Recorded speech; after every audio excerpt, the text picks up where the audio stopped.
Бүгүн башта. Бүгүн бар нерсе, эртең жок.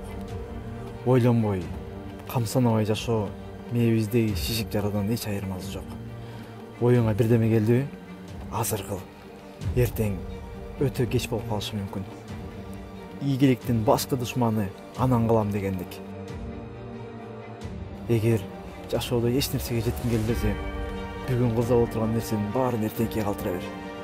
Прокрастинация, ананка калтыруу замандын эң чоң көйгөйүнүн бири. Бир суроого жооп таап көрчү. Эмнеге азыр баштай албайсың? Эгер азыр баштабасаң, жоголгон мүмкүнчүлүктүн баасы канча болот? Бул жерде баа эң башкы маани бере турган нерсе.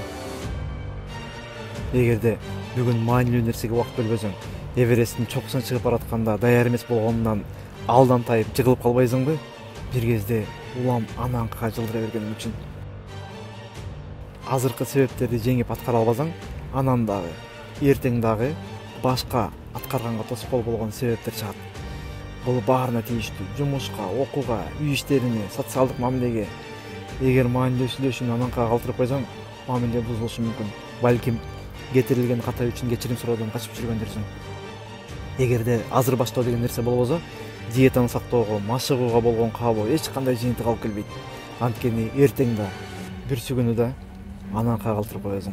Бир акылдуу адам ананкага калтырууну кредит картасына салыштыргандай төлөө убактысы келгенге чейин жыргап жүрөсүң. Өзүңө чындыкты айтчы, сени кыймылдатпай токтотуп турган эмне? Жалкоолукпу? Же баарын аягында кылганга көнүп калдың беле? Башка тандоо калбай калганда. Кылбай койсоң да болбойт. Иш маанилүү. Кылайын десең, убакыт тар. Же эмнеден баштаарыңды билбегениң үчүнбү? Же кантип жыйынтыктаарыңды билбеген үчүнбү? Же аткара албай калсам деген ой токтоп жатабы? Же эл эмне дейт деген ойбу? Аздан башта.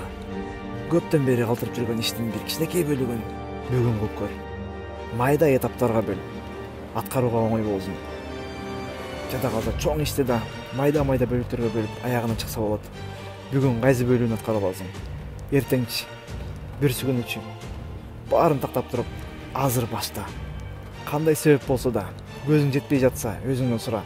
Бир аз кыйналып, нерв болуп койгон жакшыбы, же аткара албаган иштин жыйынтыгы үчүн жаманаттуу болуп, өзүң менен урушкан жакшыбы? Анын үстүнө сенден бир нерсе күтүп жаткан адамдар да болсо керек. Сый, ишеним жоголот. Ушул акыны төлөгөнгө даярсыңбы? Же азыр баштап сый урматка ээ болуп ийгиликке жетесиңби?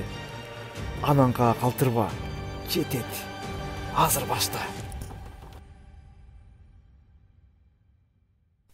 Которгон жана үн коштогон аксакал.